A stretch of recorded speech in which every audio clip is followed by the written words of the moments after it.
Hi guys, welcome to superior classes. मैं हूं जीए बादिर और आज है हमारी डेरिवेशन सीरीज का दूसरा दिन। कल की क्लास में हम लोगों ने फोकल लेंथ और रेडियस ऑफ कर्वेचर के बीच रिलेशन डिराइव किया था with the help of concave mirror, और आज इसी कॉनकेव मिरर की हेल्प से हम मिरर इक्वेशन या मिरर फार्मूला को डिराइव करने वाले हैं, यानी कि हम यू वी और एफ के रिलेशन को डिराइव करने वाले हैं। तो अगर अब तक आपको यह टॉपिक क्लियर नहीं हुआ है या कोई कंफ्यूजन रह गया है, तो आज के इस वीडियो के बाद ये टॉपिक आपको बिल्कुल क्रिस्टल क्लियर हो जाने वाला है। तो चलिए आज की वीडियो स्टार्ट करते हैं।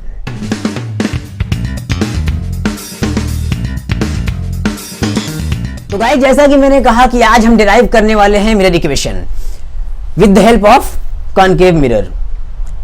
तो कॉनकेव मिरर की हेल्प से हम मिरर इक्वेशन को डिराइव करें उससे पहले हम जानते हैं कि मिरर इक्वेशन या मिरर फार्मूला है क्या। तो वो है guys 1/f is equal to 1/v plus 1/u। ये है हमारा मिरर इक्वेशन। ये कॉनकेव मिरर के लिए भी है और कॉन्वेक्स मिरर के लिए भी यही इक्वेशन है, लेकिन आज हम इसे डिराइव करेंगे कॉनकेव मिरर की हेल्प से। तो सबसे पहले हम जानते हैं कि इसमें u, v और f क्या चीजें हैं, और मैंने यहां पर एक भी रखा है relation between u, v and f। तो u है distance of object from the pole, यानी कि पोल से ऑब्जेक्ट की डिस्टेंस, इसे डिनोट करते हैं u से। v है distance of image from the pole, इसे हम डिनोट करते हैं स्मॉल v से। और f है हमारा फोकल लेंथ। अब इसी रिलेशन को, इसी इक्वेशन को, इसी मिरर इक्वेशन को आज हम डिराइव करने वाले हैं कॉनकेव मिरर की हेल्प से। तो ये है हमारा कॉनकेव मिरर, जो कि रिफ्लेक्शन इसके केव पार्ट से होने वाला है। और यहां पर मैंने अज्यूम कर लिया कि यहां पर ये है सेंटर ऑफ कर्वेचर और ये है फोकस पॉइंट।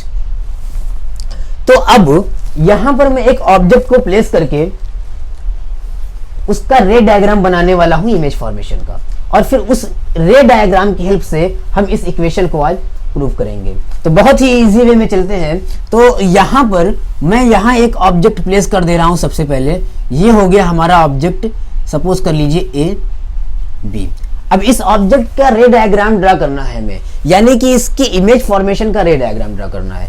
वैसे तो इमेज फॉर्मेशन के लिए दो रेज, किसी पॉइंट से निकलने वाली दो रेज सफिशिएंट होती हैं, लेकिन क्योंकि हमें इस इक्वेशन को डिराइव करना है, इसलिए हमें यहाँ पर 3 रेज की जरूरत पड़ने वाली है।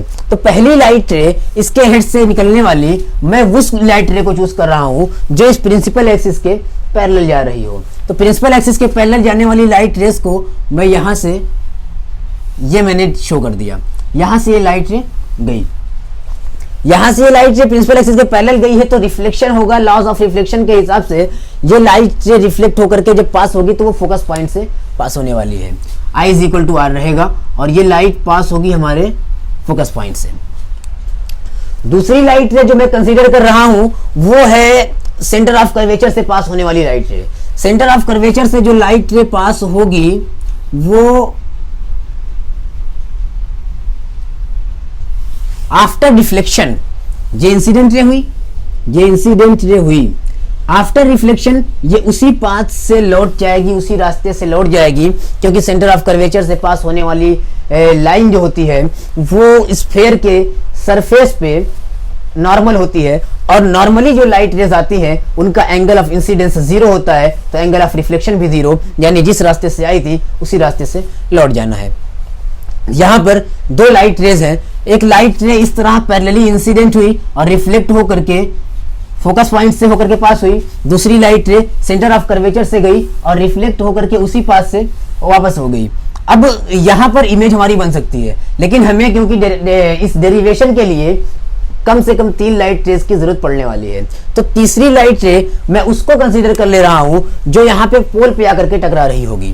तो इस लाइट रे को मैं कंसीडर कर रहा हूं जो यहां पर पोल पे आकर के स्ट्राइक की। अगेन लॉज ऑफ रिफ्लेक्शन के हिसाब से I is equal to R, यहां पर I is equal to R करते हुए इस तरह से ये लाइट रे रिफ्लेक्ट होकर के चली जाएगी। अब जहां ये तीनों लाइट रेज इंटरसेक्ट कर रही हैं एक दूसरे को, वहां पर बनेगी इस ऑब्जेक्ट की इमेज। ये रियल इमेज है और उल्टी है। रियल इमेज का फॉर्मेशन यहाँ पे हो गया और मैंने इसको नाम दे दिया ए डैश बी डैश, ठीक। और इस पॉइंट को मैंने नाम दे दिया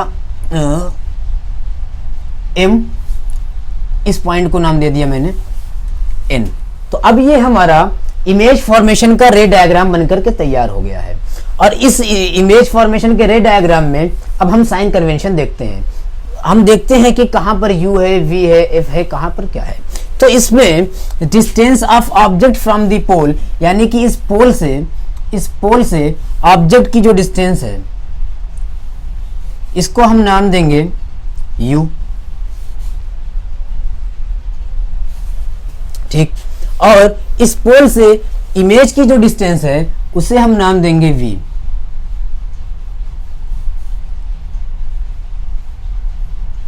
इसी तरह से पोल से फोकस पॉइंट की डिस्टेंस, इसे हम दिखाते हैं स्मॉल f से, जिसे हम फोकल लेंथ कहते हैं।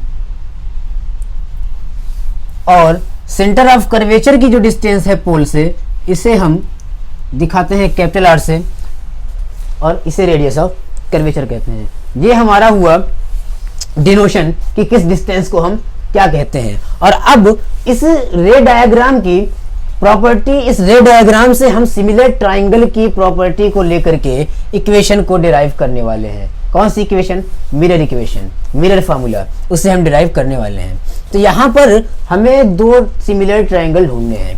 पहला सिमिलर ट्राइंगल मुझे दिख रहा है, ये angle of incidence, angle of reflection equal होंगे। फिर मुझे ट्राइंगल जो दिख रहा है वो ए बी पी और A dash B dash P, ये दोनों सिमिलर हैं। तो मैं लिखता हूं यहां पर कि triangle A B P and triangle A dash B dash P are similar,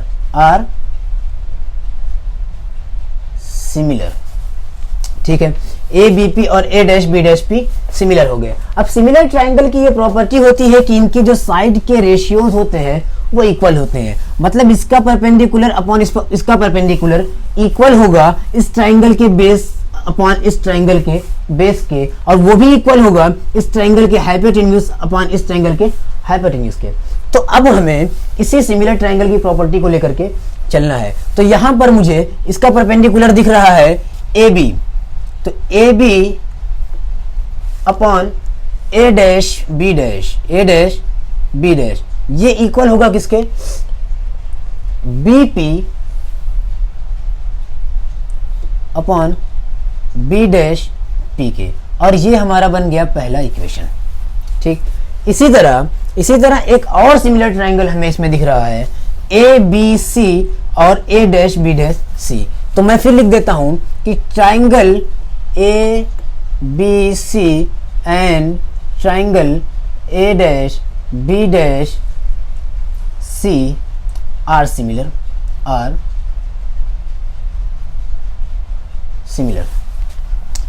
अब जब ये दोनों ट्राइंगल सिमिलर हो गए, फिर वही चीज कि इसका परपेंडिकुलर अपॉन इसका परपेंडिकुलर, यानी कि A B upon A dash B dash equal होगा B C upon B dash C के, B C upon B dash C के।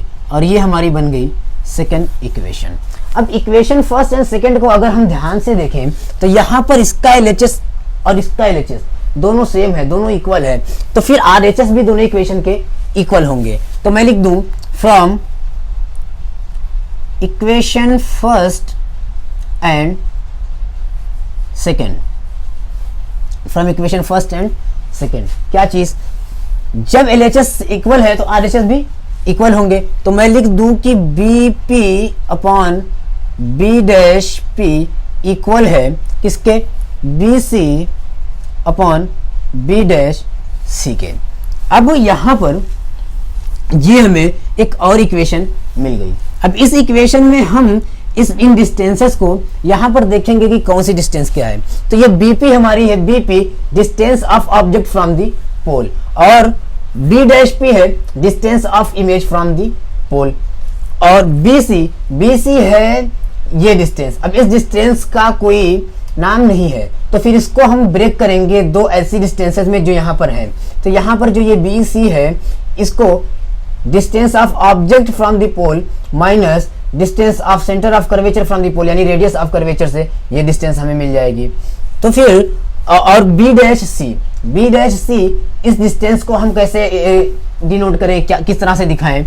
तो फिर ये जो बी डैश सी डिस्टेंस है इसे हम सेंटर ऑफ कर्वेचर में से माइनस कर देंगे इमेज की डिस्टेंस यानी v। तो इसे हम पहले एक बार सिंपल फॉर्म में लिख लेते हैं कि बी पी ये तो हमारे पास है upon B dash P equal to B C है ये, तो इसको हम B P minus C P लिख दें,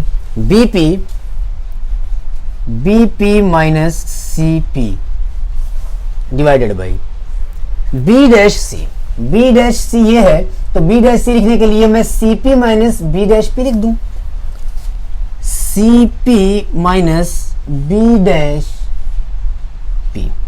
अब ये वो डिस्टेंसेस हैं जो हमारे पास यू वी और आर के टर्म में आ गई। अब इन्हें हम इनके सिंपल फॉर्म में यू वी और एफ के फॉर्म में, यू वी और आर के फॉर्म में लिख लेते हैं। तो बीपी को मैं लिख लूं distance of object from the pole to U, लेकिन अकॉर्डिंग टू साइन कन्वेंशन क्योंकि ये इंसिडेंट रे के डायरेक्शन के अपोजिट डायरेक्शन में हम फ्रॉम द पोल इस डिस्टेंस को मेजर कर रहे हैं, इसलिए हम इसे निगेटिव लेने वाले हैं। तो फिर ये डिस्टेंस हमारे लिए कौन सी हो गई? बीपी हमारे लिए हो गई minus U divided by B dash P को हम सेंटर पोल से मेजर कर रहे हैं अपोजिट डायरेक्शन में इंसिडेंट रे के, और ये है v, तो ये भी हमारी माइनस v हो गई, minus v is equal to BP again जो है BP minus u minus CP R है, लेकिन ये भी अपोजिट डायरेक्शन में माइनस आर है, तो यहां माइनस माइनस प्लस हो गया डिवाइडेड बाई सीपी है आर, तो यहां पर minus R minus B dash P है वी और माइनस वी है, तो यहां पर माइनस माइनस प्लस वी हो गया। अब इस इक्वेशन को हमें क्रॉस मल्टीप्लाई करना है, माइनस माइनस यहां से कैंसिल आउट हो गए, अब हम इनके क्रॉस मल्टीप्लाई करेंगे और जो हमें मिलने वाला है उसको हम आगे सॉल्व करेंगे। तो यहां मैं अगर क्रॉस मल्टीप्लाई करूं तो ये हो गया माइनस यू आर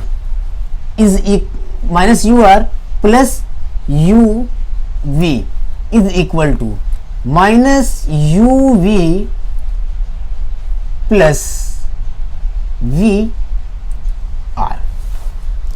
अब हम uv और uv को एक साइड में और vr को एक साइड में कर लेते हैं, तो यानी कि यहां पर uv यहां पर पहले से है और इधर uv माइनस में है, मैं इस साइड ले आऊं तो ये प्लस का uv हो गया इज इक्वल टू यहां पे vr है और इधर मैं इसको लेकर चला जाऊं तो ये हो गया प्लस का ur।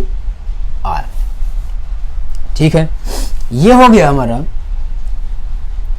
2uv is equal to are को हमने पिछले वीडियो में डिराइव किया था 2f के इक्वल, आर को हमने 2f के इक्वल डिराइव किया था। तो जब हमारा r is equal to 2f है तो यहां पर हम लिख दें v 2f plus u 2f, यहां से 2 कैंसिल आउट हो गया क्योंकि यहां से हम कॉमन लेंगे और दोनों साइड में 2 है, कैंसिल आउट हो गया।